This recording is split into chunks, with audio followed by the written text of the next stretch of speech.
네, 안녕하십니까. 오늘부터 같이 행정법 공부를 하게 된 오경석이라고 합니다.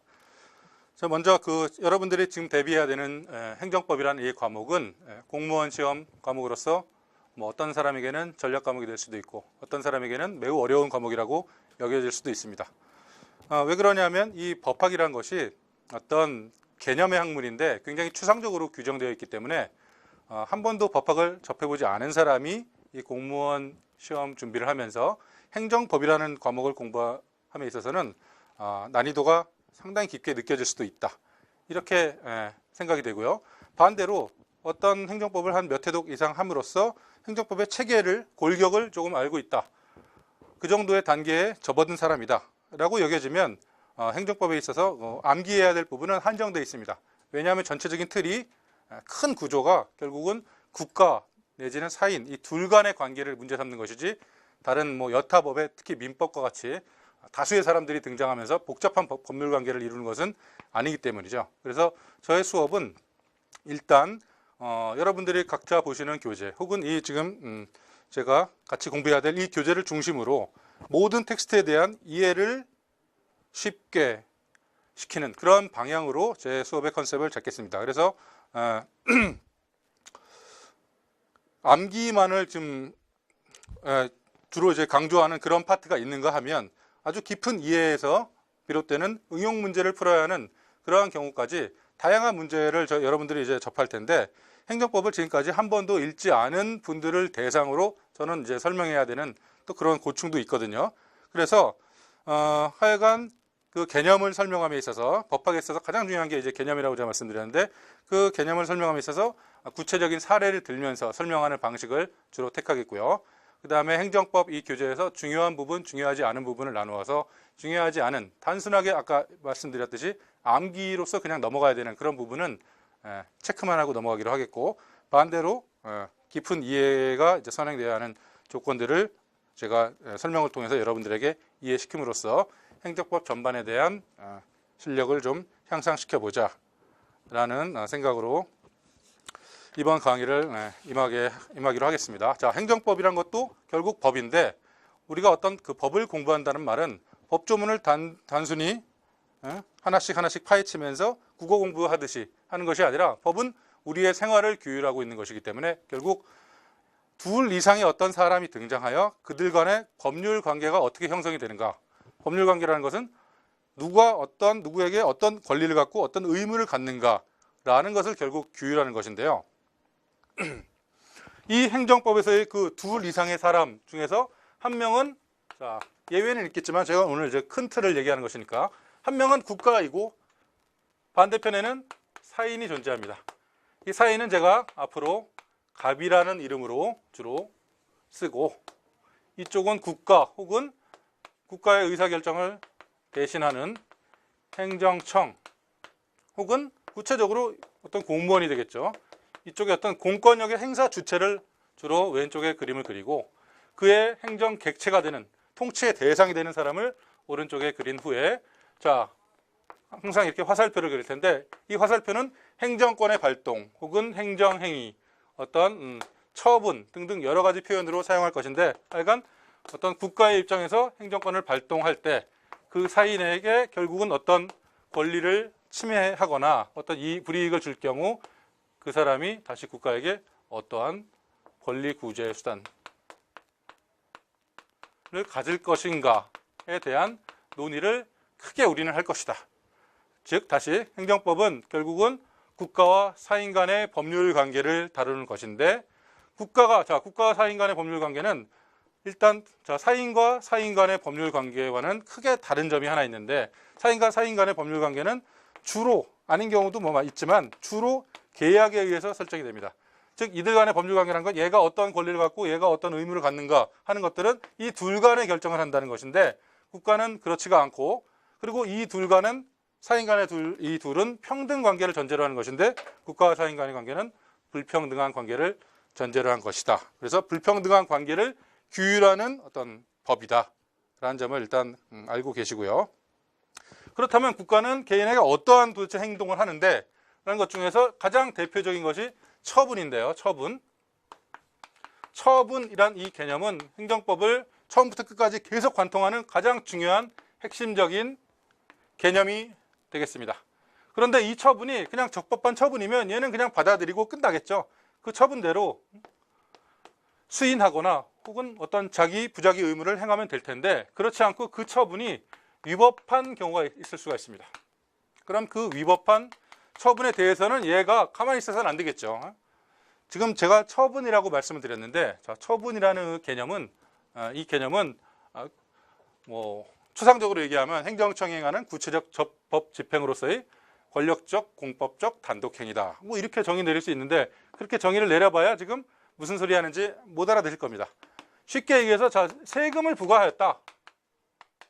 과세 처분이죠. 이렇게 예를 들어서 설명을 하면 그렇구나 라고 좀 수긍이 가실 거예요. 영업 정지 처분을 내린다. 국가가 개인에게 뭔가 예의 자유를 제한하는 그러한 내용의 우월적인 행동을 일방적으로 지금 단행했을 때, 그런데 그 단행한 그 행위가 뭔가 위법한 처분일 경우, 그 경우는 얘가 이 위법한 상황을 그대로 수인해서는 안 되겠고, 뭔가 금전적인 손해를 받았으면 그 금전을 전보받아야 될 것이고, 그렇지 않고 이 처분 자체를 뭔가 없애버릴 수 있다면, 날려버릴 수 있다면 그러한 권리 구제 수단을 가져야 될 것입니다. 그래서 위법한 처분에 대한 이 사인의 권리 구제 수단을 우리는 다루는 것이다 라고 지금 정의를 내리려고 제가 하나의 지금 예를 든 겁니다.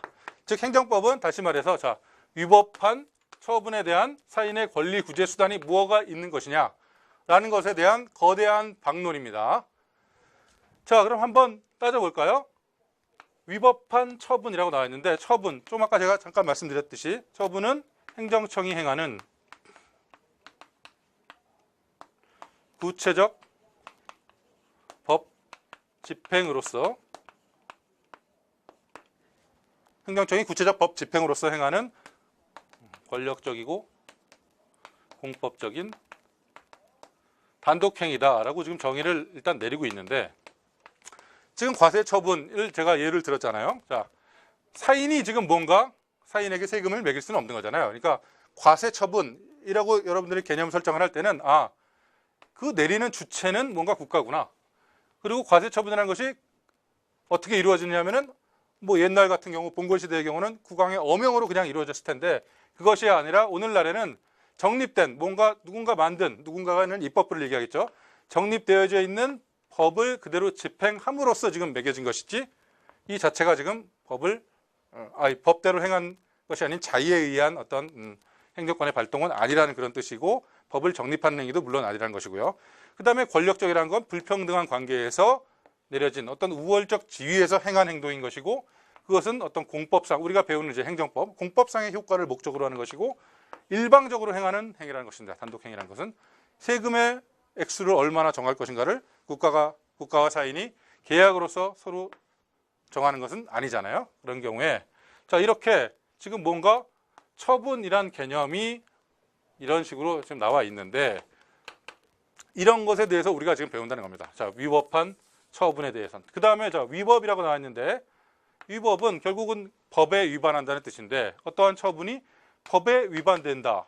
이때 그러면 법에 위반될 때 이 법은 무슨 법을 얘기하는 것일까? 이런 걸 이제 우리가 공부한다는 것이에요. 헌법을 위반한다는 것일까? 법에는 여러 가지 법이 있잖아요. 혹은 법률을 위반한다는 것일까? 혹은 성문법도 있고 불문법도 있는데, 불문법 중에는 관습법이라고 있습니다. 관습법 혹은 조리 등등을 위반하는 것도 이때 위법에서의 법일까?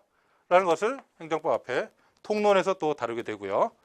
그 다음에 이 조리와 행정법의 일반 원칙이라고 있는데, 헌법상의 원칙들이 행정법에서 이제 투영된 그러한 원칙들입니다. 이런 것들도 성문법으로 규정되어 있지는 않지만, 이것에 위반된 어떤 처분이 있다면 그것도 위법한 것일까? 라는 것들을 우리가 지금 공부하게 된다는 것이고요. 자, 그렇다면 어떤 것이 행정청이 행하는 어떤 행정권의 발동이 처분이라는 개념에 해당되지 않는다면 또 어떨 것인가? 이런 것에 대해서도 우리가 다루게 될 것이고요. 자, 그러면 어떤 것이 위법한 처분이라면, 하여간 위법한 처분이라면 그때 사인이 권리 구제 수단이 무엇일까? 라는 걸 또 우리가 이제 다루게 되는데, 이것은 행정소송법 부분에서 자세히 배우게 될 것입니다. 권리 구제 수단, 권리와 구제 수단으로 지금 나누어서 분설되어 있는데, 일단 권리를 가질 것인가? 라는 것부터 한번 따져봐야 됩니다. 왜 그러냐면 행정법은 사법과 달리 아주 짧은 역사를 가지고 있는데, 한 200년 정도 가지고 있는데, 이 사인은 국가에 대해서 그냥 하나의 왕에 복종하는 신민에 불과하였고, 행정 통치의 대상에 불과하였다. 객체에 불과하였다.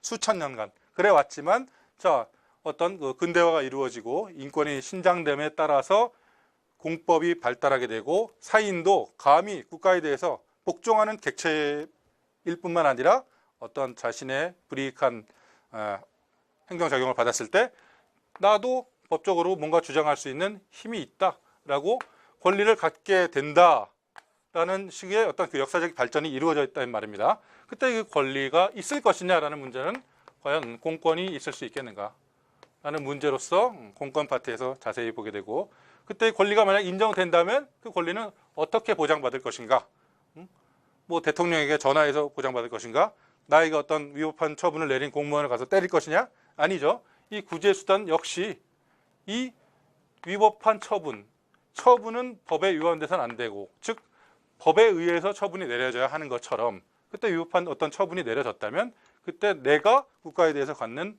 권리 구제 수단 역시 법에서 규정하고 있는데, 이 또한 행정소송법 등에서 자세히 규정하고 있다는 말씀입니다. 그래서 결국은 행정법은 자, 어렵게 생각하지 마시고 뭐냐, 이것에 대해서 다루는 거대한 방론이다.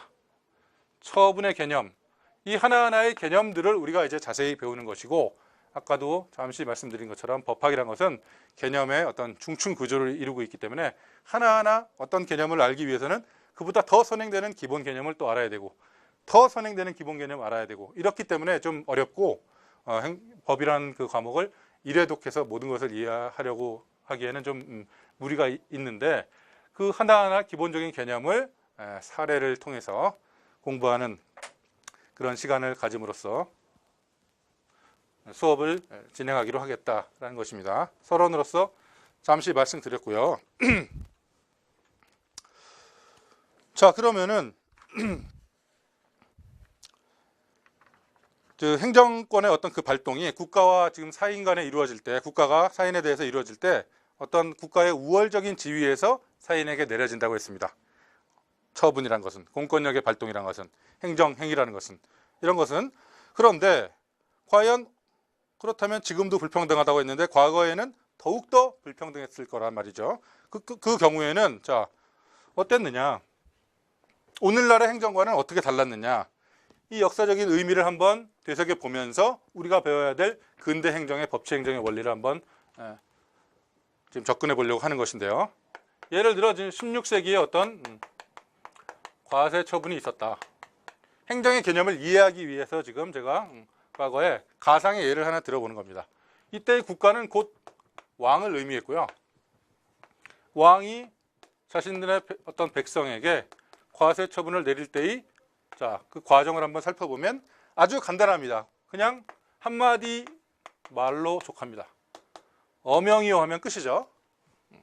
무슨, 자, 이 세금을, 야, 국가 내가 지금 요새 재정이 파탄났다. 파티를 너무 많이 해가지고 재정이 파탄났는데 돈 좀 끌어모아야 되겠는데 라고 말하는 순간 그 어명은 곧 그것이 입법이고요. 그 자체가 하나의 집행이 되고요. 이 어명에 거역하는 백성은 죽음만이 있을 뿐이죠. 이 백성이 자, 이런 왕의, 국가의 어떤 명령에 거역한다는 것은 있을 수가 없는 시절이었다는 것입니다. 그런데 오늘날은 이런 것은 이제 인정되지 않고 자, 왕도 오늘날 인정되지 않듯이 오늘날의 국가는 백성에게, 국민에게 어떠한 지금 처분을 내릴 때 어떠한 구조를 갖는가를 간단하게 한번 그림으로 그려보면, 자, 지금 과세 처분을 계속 예를 들고 있으니까 국가가 어떤 사인에게 세금을 부과한다는 것은 근거가 있어야 됩니다. 왜? 얘한테 어떤 불이익을 주는 행위이기 때문에 그것은 얘 스스로 동의하고 있지 않으면 안 돼요. 그 동의는 법률의 형태로 나타납니다. 법률의 형태. 즉 뭔가 법률의 근거가 있는 처분이어야만 적법하다는 것인데 왜 그러냐? 이 법률을 구성하는 자들은 국회의원, 입법부인데 입법부가 법률을 제정하는데 그 입법부는 누가? 사인이 뭘 통해서? 선거를 통해서 형성을 한다는 것이죠. 입법부는. 즉, 자, 내가 나에게 받는 어떤 행정권의 어떤 불이익한 처분이라는 것은 그 근거를 따지고 올라가면 결국 내가 동의했기 때문입니다. 이게 철학적으로 사회계약설의 내용이잖아요. 그래야만 결국은 자, 내가 이러한 불이익 처분을 받을 수 있는 어떤 하나의 근거가 되는 것이지 그렇지 않고 과거처럼 국가가 자, 이런 법률에 근거하지 않은 자의에 의한 저기서 말하는 어명이죠. 그냥 말에 의한 행정권의 발동이라는 것은 그대로 오늘날에 있어서는 위법한 처분이 된다. 그래서 이 구조를 일단 여러분들이 잘 알고 계셔야 됩니다. 행정법 전반을 이해하기 위해서는 결국은 자, 어떤 처분이라는 것은 법에 근거해야 되고 그 법률에 위반해서는 안 된다라는 법치 행정의 원리. 이것이 사실은 행정법의 처음과 끝입니다. 이때의 혹은 이제 법률뿐만 아니라 이제 뭐 명령이라든가 아까 말한 기타 불문법 등등도 나오는데 이 행정 작용이 결국 법률에 근거하지 않을 경우에 이 사람이 갖는 권리 구제 수단 그것은 무엇이 있을까 하는 것들을 우리가 이제 앞으로 다룬다 이렇게 제가 말씀을 드렸죠. 그래서 결국은 자, 위법한 다시 한번 정리하면 위법한 처분에 대한 사인의 권리 구제 수단에 대해서 우리가 지금 계속 배울 것이다 라는 점을 여러분들이 염두에 두시고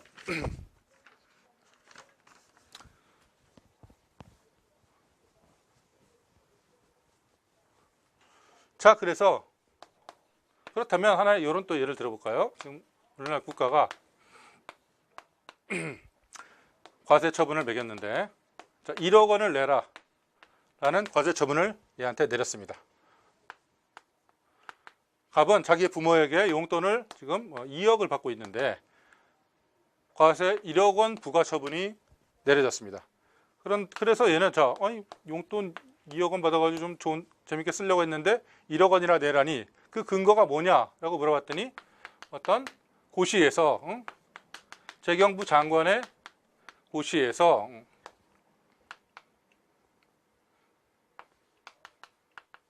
자, 용돈 세율을 50%로 정한다 라고 규정을 해놨다고 해봅시다. 그래서 자, 이 세무서에 얘가 전화를 해봤더니 너 왜 1억 원이나 나에게 과세를 하느냐 라고 물어보니 나의 1억 원 과세 처분에는 아무런 문제가 없어. 왜 그러냐 하면 그 근거는 장관의 고시에서 용돈에 대해서도 세율 50%를 부과하라고 규정되어 있기 때문에 너 2억 용돈 받았잖아. 그래서 1억을 부과한 거야 라고 했습니다. 일단 그러네 라고 생각해보면서 장관에게 이러한 고시를 누구 마음대로 만들었냐라고 물어봤더니 이 고시는 자, 장관이 대답하기는 법률에서 그렇게 규정했다. 용돈에 대해서 과세할 수 있다. 그리고 자세한 사항은 재경부 어떤 장관의 불령에 의한다. 혹은 여기선 지금 뭐 고시니까 장관의 고시에 의해 정할 수 있다. 등등이라고 지금 법위에서 만약에 규정을 해놨다. 라고 해봅시다. 그렇다면 지금 자, 얘가 뭔가가 지금 불합리하고 잘못된 것 같아서 지금 내가 1억을 안 내려고 파헤치고 있는데 여기까지도 문제가 없는 것 같아요. 법률에서 이렇게 해라고 말을 해놨으니까. 그럼 자, 이런 법이 어딨냐? 결국 이 법률이 잘못된 것 같은데 이 법률은 누가 만들었냐? 라고 해보니까 결국 아까 입법부에서 제정을 한 것이고 입법부는 결국 이 갑이란 국민들이 선거를 통해서 형성을 한 하나의 그 권력체이기 때문에 결국은 내가 만든 거네 라고 하면서 그럼 아무런 좀 구제수단이 없는 건가?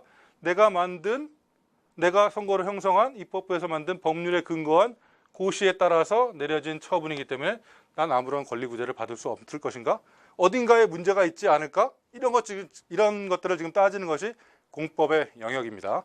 이 처분을 지금 취소하고 싶은데 처분을 취소하려면 그 근거되는 고시를 날리고 싶고 그 고시를 근거를 따지고 봤더니 이렇게 법률에서 위임을 하고 있는데 그 위임이 혹시 또 잘못된 것은 아닌가라는 것, 혹은 이 법률 자체가 뭔가 지금 잘못된 것이 아닌가, 헌법에 위반되는 것은 아닌가 라는 등등을 지금 우리가 공법의 영역에서 따지는 것인데, 그 중에서 가장 기초되는 것은 이 과세 처분으로부터 모든 것은 출발되는 것이다.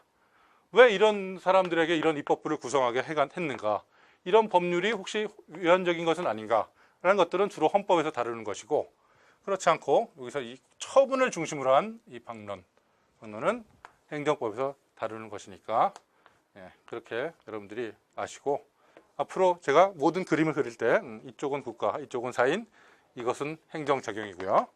그 다음에 등장인물은 기껏해야 한 명 정도 더 나옵니다.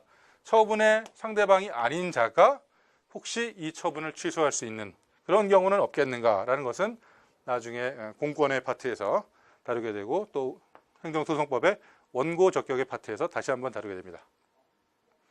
그래서 이런 구조, 자, 영업 정지 혹은 과세 처분을 항상 머릿속에 염두에 두시고, 행정법에서는 국가가 나에게 뭔가 불이익한 무언가를 내렸다, 그 무언가의 대표적인 것은 처분이다 라고 일단 생각을 해두시고, 자, 처분이 아닌 경우에는 어떠냐? 처분이 아닌 경우에는 그건 헌법의 문제로 돌아가게 됩니다. 여기서는 뭐 헌법 시간은 아니니까 자세히는 하지 않겠지만, 헌법에 헌법소원이라는 제도가 있는데, 헌법소원은 공권력의 행사에 대해서 무언가 기본권의 침해를 받은 자가 헌법재판소에 얘기할 수 있는 어떤 권리구제 신청 수단인데, 이 경우에 보충성이라는 요건이 있습니다. 헌법재판소법 68조 1항에 규정되어 있는데, 다른 법률에 의한 구제수단이 있는 경우에는 그 구제수단을 다 한번 행해보고 마지막으로 와라, 헌법소원은 마지막 구제수단이다 라는 걸 말하고 있는 거거든요. 그럴 때 지금 우리가 이것은 헌법의 영역이라고 제가 말씀드린 건 왜 그러냐면, 이것도 행정법에서 많이 등장하고 있는데 우리가 자세히 다룰 필요가 없는 것이, 자, 어떤 것이 지금 아까도 계속 말씀드렸지만 처분의 개념 속에 들어간다면 그것은 처분에 대한 취소 소송 혹은 무효 확인 소송 등의 어떤 항고 소송이 인정되고 있습니다. 현재 우리나라의 행정소송법 체계에서. 그렇기 때문에 그 행정소송법에 의거하여 항고 소송으로 다투어야지 지금 이 헌법소원으로 다투어서는 안 된다라는 얘기를 하고 있는 거고, 자, 행정소송으로 다퉜으면 기각을 받든 인용을 받든 뭔가 재판이 내려졌을 것이고, 그 재판에 대한 헌법소원은 또한 인정되지 않기 때문에 결국은 이 처분에 대해서는 헌법소원을 제기할 수가 없다라고 되는 것이죠. 그래서 자, 처분 외의 어떤 행정작용에 대해서는 우리는 헌법의 영역으로 일단 맡겨놓는다. 하지만 행정법에서도 가끔씩 등장을 한다. 이 정도를 일단 생각을 하시고, 그렇기 때문에 다시 또 반복되는 말이지만 우리의 행정법의 중심적인 개념, 컨셉은 뭐냐? 처분이지 그 밖의 것들은 아니다. 그 밖의 것들도 처분과 유사한, 예를 들어서 무슨 행정작용법에서 나오는 행정계획이라든가 뭐 확약이라든가 행정지도라든가 등등 행정청이 행하는 행정권의 발동은 아주 다양한 형태를 지니고 있습니다. 그 중에서 하여간 이 개념 안에 포섭이 된다면 행정소송법에 의한 구제수단으로 구제를 받아라. 그렇지 않으면 이것을 한번 고려해 보자라는 것이고, 자, 이 처분은 아까 법치행정이라고 제가 잠깐 말씀을 드렸는데 뒤에서도 이제 보겠지만 법대로 행해져야 되는 것. 가장 중요한 것은 행정법에서 지금 가장 중요한 개념은 처분이란 개념이고, 그 처분은 법대로 이루어져야 된다. 법치행정. 법대로 이루어졌는지 안 이루어졌는지를 다루는 겁니다. 우리 행정법은 처음부터 끝까지. 자, 처분이 이런 법대로 이루어졌다고 볼 수도 있잖아요. 지금 이대로 지금 본다면 이 예에서. 그러면 그 법이 뭔가 또 잘못된 것은 아니냐, 상위법에 위반된 것은 아니냐라는 등등을 파헤치고 파헤친다는 겁니다. 그리고 여기서의 법이 꼭 이런 성문법이냐, 일반 원칙 혹은 조리 혹은 어떤 헌법상의 원칙에 위배된 것은 아니냐, 위배됐다면 법치행정에 반하는 것이고, 그것은 아까 말한 위법한 처분이 되는 것이기 때문에 그때는 권리구제수단을 동원해서 당사자가 구제를 받을 수 있다라는 것을 큰 틀로 여러분들이 염두에 두신 후에 공부를 시작하기로 하겠습니다.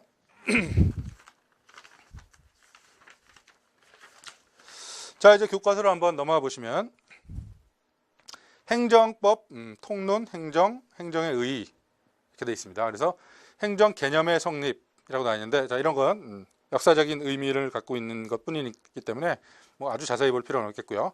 행정 개념은 역사적인 의미를 갖는 것이다. 역사성을 갖는 개념이다 하는 것이죠. 그래서 아주 예전, 근대 이전의 봉건사회에서는 행정의 개념이라는 것은 없었다. 만들어진 개념이다. 언제부터 그럼 만들어진 것이냐? 16세기 몽테스키에나 로크가 삼권 분립을 제창했는데, 그 이후에 삼권 분립이 이전에 자 권력이 다 융합되어 있던 어떤 그 왕정의 시대에서 입법, 사법, 행정으로 나누어지면서 비로소 생긴 개념이 행정이다. 그 이전에는 국가가 어떤 그 통치권을 행사한다 하더라도 우리가 오늘 이후로 다뤄야 할 행정법에서 말하는 그 행정이라고 볼 수는 없다라고 생각하면 되겠습니다. 근대 국가의 성립 후 확립된 책을 보시면 권력 분립의 원칙과 법치주의를 토대로 그때부터 발전한 개념인 거고, 그래서 학문상의 개념이 아니라 역사적, 경험적 개념일 뿐이다. 그 전에의 어떤 통치는 군주의 어떤 통치의 내부적인 현상에 불과한 것이지 하나로 입법, 행정, 사법이 합체되어 있었다는 것입니다. 그리고 아까 어명 얘기를 제가 잠깐 예를 들었는데, 이 법치행정 혹은 법치주의라는 말이 많이 등장하는데 행정법에서, 그때 이 법의 이 반대말은 항상 여러분들이 역사적으로 자의다. 군주의 자의로부터 이제 군주 마음대로 행하는 것이 아니라 법에 의해서 뭔가 다스려지고 통치를 하고 처분을 내리고 하는 것이구나 라는 개념으로, 요거의 반대 개념으로 항상 머릿속에 염두에 두시면 되겠습니다. 자, 두 번째, 행정 개념은 역사성도 띠는 것이 아니라 또 역사성뿐만 아니라 다양성을 띠고 있는데, 그렇습니다. 한마디로 정의 내리기 어려울 정도로 매우 다양하다. 그래서 뒤에 나오겠지만 형식적 의미의 행정과 실질적 의미의 행정으로 나뉜다.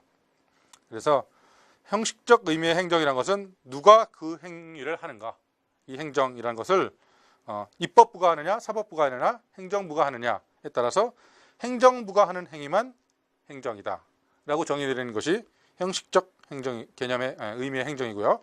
실질적 의미의 행정이라는 것은 행위의 본질이 무엇이냐라는 것입니다. 행위의 본질이 법을 만드는 것이냐, 만들어진 법을 집행하는 것이냐, 아니면 구체적인 사건을 전제로 그 법을 적용해서 사법적인 판단, 즉 재판을 내리는 것이냐, 그 실질이 무엇이냐, 주체는 관계없이 그거에 따라서 행정 개념을 정의 내리는 것이 실질적 의미의 행정이다 라고 말씀드릴 수 있겠습니다. 자, 그래서 그 다음 페이지를 한번 보시면 구체적으로 나와 있습니다. 형식적 의미의 행정, 실질적 의미의 행정. 객관식 용어로는 많이 나올 수 있겠죠. 형식적 의미의 행정인 것은, 그런데 실질적 의미의 행정은 아닌 것은 등등, 입법, 해법, 행정, 사법 등등이 쭉 나눠져 있는데, 자, 한번 그 유형을 일단 보시면요.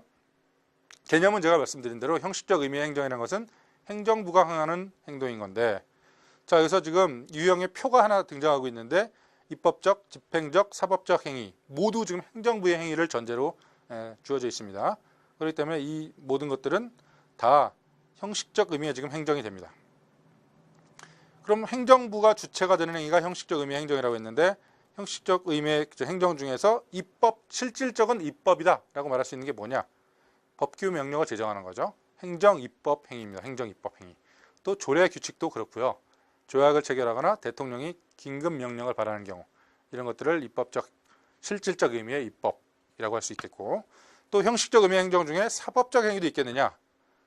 어떤 구체적인 사건을 전제로 이 행정청이 행한 어떤 행동이 위법하냐 적법하냐에 대한 판단을 내리는 행위입니다. 대표적인 것은 행정심판의 재결을 예로 들 수 있겠습니다. 그 다음에요. 자, 두 번째, 실질적 의미의 행정이 있는데, 자, 그 표에 보시면 이것도 형식적 의미의 입법, 형식적 의미의 사법이라고 나와 있죠.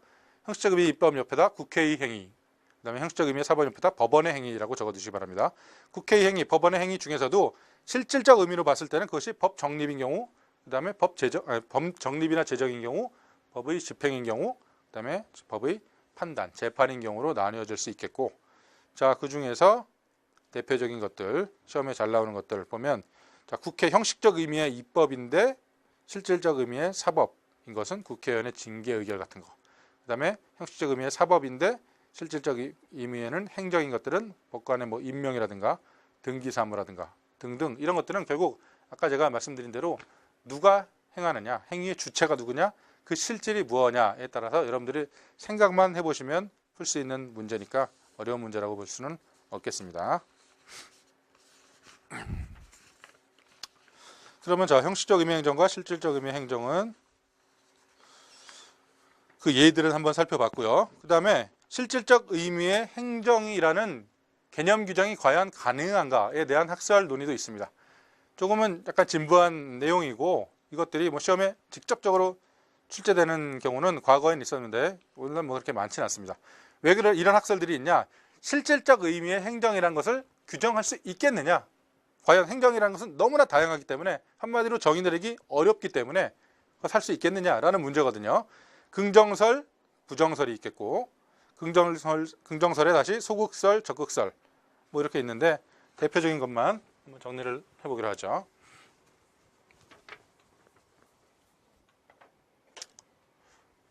실질적 의미의 행정이라는 것은 정의 내릴 수 있다라는 긍정설에는 소극적으로 정의 내리는 것과 적극적으로 정의 내리는 학자들의 태도가 있는데 소극적이라는 것은 적극적으로 행정이 뭔지는 밝혀내지 못하겠지만 면역적인 설명에 불과한 것입니다. 그런데 하여간 입법, 사법, 행정이 분화되기 전 융합되어 있는 상태에서 사법을 빼고 입법을 빼고 전체 어떤 국가 권력 작용 중에서 요것과 요것을 뺐더니 요 나머지는 행정이더라 라고 정의 내리는 방식. 각각의 뭐 단점은 있겠고요. 이건 좀 약간 말 그대로 너무 소극적이죠. 행정이 실질이 무엇인지는 밝혀내지 못하고 있는 거잖아요. 그 다음에 적극적으로 자 행정이 무엇인지 밝힐 수 있다라고 정의 내리는 학설들은 매우 다양합니다. 행정이란 이거다 저거다. 학자들만의 자기 방식의 정의 방식이 있는데 어느 하나도 명쾌하지는 않더라 라고 일단 결론 내리시고 부정설이 있습니다. 부정설은 법실증주의자들이 주장한 법 단계설과 기관 양태설 등이 있고 긍정도 부정도 아닌 말하자면 절충설 같은 건데 개념 징표설이라는 것이 있습니다. 자, 이 중에 법 단계설만 한번 보면요. 켈젠이라는 순수법학을 주장했던 학자에 의해서 제기된 이론인데 법은 단계가 있다라는 겁니다. 말 그대로. 법은 어떤 단계가 있느냐? 켈젠이 말하기. 이 사람이 주장에 의하면 법은 다음과 같은 단계가 있다. 가장 높은 법은 뭐냐? 근본 규범이라고 하고요. 근본 규범으로부터 헌법이, 헌법으로부터 법률이, 법률로부터 어떤 판결이나 처분이 이루어지고 그로부터 집행이 이루어지는 이런 다층 구조를 이루고 있는 하나의 단계가 형성되어 있는 것이 법인데 법이라는 건 이렇게 단계가 형성되어 있는데 이 중에서 자 행정의 개념을 왜 정의 내릴 수 없다라고 말하냐면 이 중간 단계인 것은 윗단계에 대한 관계에서는 행정이고 집행이고 하급 단계에 대해서는 상대적으로 법 정립이다 라고 보는 겁니다. 그러니까 헌법도 근본 규범의 관계에서는 법의 집행인 것이고 법률도 마찬가지로 이거에 대해서는 집행, 이거에 대해서는 이게 집행 이런 식으로 서로 상대적으로 결정되는 것이기 때문에 행정이란 것은 정의 내릴 수 없다. 이런 것만 지금 행정이 아니다라는 것이죠. 자, 그 다음에 이 개념 징표설을 보시면 행정이란 것은 한마디로 정의 내릴 수는 없지만 포르스트호프가 대표적인 학자인데 다만 묘사할 수 있다. 다음과 같은 행정이란 말의 개념에는 다음과 같은 것을 공통적으로 징표하는 무언가가 있다라는 것인데요. 자, 이쪽으로 한번 보시면 다음과 같은 징표가 있다고 합니다. 대다수의 학자들이 인정을 하는, 모두가 인정을 하는 행정의 중요한 개념 징표로서는 자, 행정은 사익을 위한 활동이 아닙니다. 앞으로도 나오겠지만 어떤 개인에게 권리가 인정되는 한이 있더라도 그거는 부수적으로 그 법이 그 개인의 사적인 이익도 보호하고자 하는 간접적인 취지나 목적이 있기 때문에 그런 것이지 근본적으로는 모든 행정이라는 것은 공익 추구를 위한 활동인 것이고 그 다음에 자 이건 뭐 사법과 입법과의 그 관계 속에서 법 정립도 아니고 재판도 아니고 법을 만들어진 법에 집행을 하는 행위다 라는 것이 하나의 또 징표고, 그 다음에 자, 행정은 이거는 이제 어떤 사법과의 관계에서 대비되겠네요. 개념이 수동적이고 과거지향적이고 그런 행위가 아니라 앞으로 더 나은 어떤 국가를 건설하기 위한 능동적이고 미래지향적인 행위다라고 개념을 징표할 수 있다라는 것이 어떤 그 포르스트호프의 주장입니다. 자, 문제를 한번 보시면 실질적 의미의 사법인 것은 이쪽에 되겠네요. 실질적 의미의 사법이란 것은 재판과 유사한 것 따지고 보면 되겠죠. 재결, 행정심판의 재결이었습니다. 실질적 의미의 사법이면서 형식적 의미에서 사법인 것은 판결이잖아요. 근데 이거는 실질적 의미의 사법이지만 지금 형식적 의미로서는 행정의 개념에 들어가지만 들어간다는 것이고, 나머지는 뭐 각각에 따라서 여러분들이 한번 형식적 의미는 뭐고 실질적 의미는 뭔가는 충분히 따질 수 있는 문제이기 때문에 여기서는 생략하기로 하겠습니다. 그 다음 부분에 이제 통치행위와 행정의 구별이라고 제목이 나와 있네요. 자, 보통 교과서에 뭐 통치행위와 행정의 구별 이렇게 나오지 않고 그냥 통치행위라고 해가지고 교과서 앞부분에 대부분 설명이 나와 있는데, 자, 지금 우리가 이제 공부해야 할 부분은 통치행위가 갑자기 튀어나왔습니다. 통치행위. 행정의 개념 설명하다가 갑자기 통치행위가 왜 나왔느냐? 자, 통치행위가 왜 교과서의 앞부분에 이렇게 존재하고 있을 것인가에 대해서 제가 행정법 수업 시간에 교수님께서 학생들에게 질문했습니다. 답하기 상당히 곤란했는데요. 자, 그 결론은 뭐냐면 통치행위는 우리가 말하는 행정의 개념 속에 포함되지 않겠다라는 겁니다. 그래서 우리가 배우는 이 행정에 관한 법인 행정법의 영역에서 이것은 공부하지 않겠다라는 것입니다. 그럼 공부를 안 하면 되지 왜 여기서 왜 나왔느냐? 이게 어떤 행위이기 때문에 행정과 매우 유사한 행위인데 다만 어떠한 이 통치행위라는 개념이 갖는 특성 때문에 그것은 자, 가장 중요한 특성은 뭐냐면 우리가 행정에 관한 법, 행정법을 배울 때 아까 얘기한 대로 제가 얘기한 대로 법에 의해서 이루어져야 되거든요. 행정은. 근데 이거는 법에 의해서 이루어지지도 않아도 된다는 겁니다. 마치 아까 그 봉건사의 예를 들면 통치권자의 자의에 의해서, 자의까지는 아니라도 하여간 법이 아니라 정치의 영역이란 거예요. 정치의 영역. 그렇기 때문에 이건 앞으로 우리가 공부해서 배제돼야 될 영역, 정치의 영역이고 법에 의해서 행해지지 않아도 되기 때문에 그에 대해서 뭔가 이루어졌을 때 국민이 그의 피해를 받아도 권리구제 내지는 사법심사를 받을 수 없는 영역이 존재하는 것이 아니냐라는 것을 한번 구분지어서 그건 떼놓고 그 이유에서 우리가 논의를 하자라는 얘기인 겁니다. 자, 그래서 통치행위의 의의를 한번 보시면 의의에도 약간 좀 헷갈리는 부분이 있어요. 책에 명확하지 않고 판례도 명확하지 않습니다. 사실은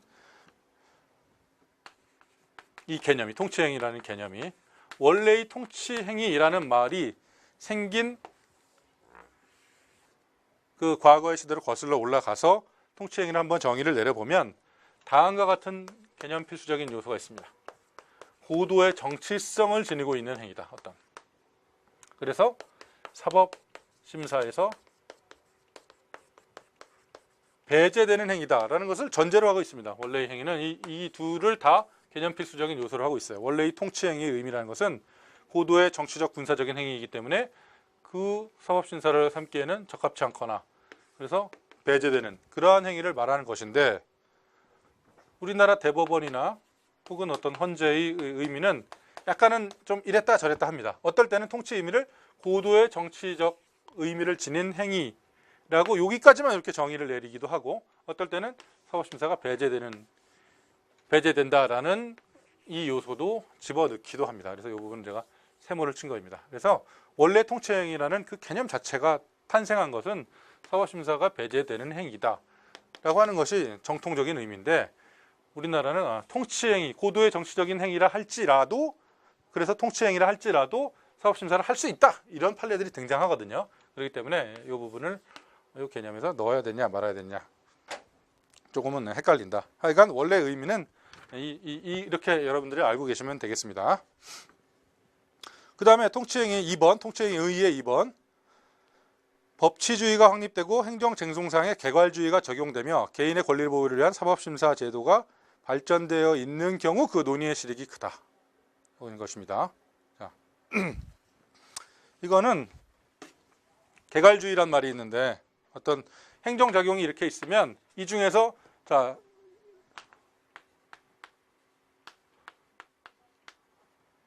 어떠한 요소들은 그에 대해서 사인이 권리구제의 수단으로 삼아도 되겠다. 그러한 행정작용에 대해서는 라고 몇 개 예시를 하고 있는 규정이 어떤 소송법, 행정소송법 등에서 규정하고 있다면 그런 것을 열기주의라고 합니다.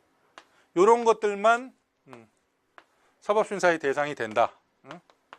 사법심사의 대상이 된다라고 하고 있는 것들, 구체적으로 몇 가지 예시하고 있는 것들을 열기주의라고 하는데, 그렇지 않고 원칙적으로 모든 행정작용은 다 사법심사의 대상이 그냥 다 된다라고 하는 것을 열기주의의 반대로서 개괄주의라는 말을 쓰거든요. 근데 어떤 나라의 법 체계가 열기주의를 채택하고 있다는 것은 이것만 사법심사의 대상으로 삼는다라는 얘기이기 때문에 이것이 아닌 이 나머지 영역들과 그다음에 아예 지금 행정작용에서 우리가 배제하려고 하는 이 통치행위와의 구별 필요가 전혀 없어요. 그냥 이것만 대상이 되는 거고 나머지는 이것도 대상이 안 되는 거고 이것도 대상이 안 되는 거기 때문에 통치행위도 일단 큰 의미가 없고 개괄주의를 채택하고 있는 어떤 제도 하에서만 개괄주의라면 이건 다 지금 되는 거다라고 법인 규정하고 있지만 그렇다면 이 바깥 것은 뭐냐? 혹은 이 안에서도 이 바깥으로 규정해야 할 어떤 행정작용이 있는 것은 아니냐? 이런 것들을 따져볼 수 있다는 의미입니다.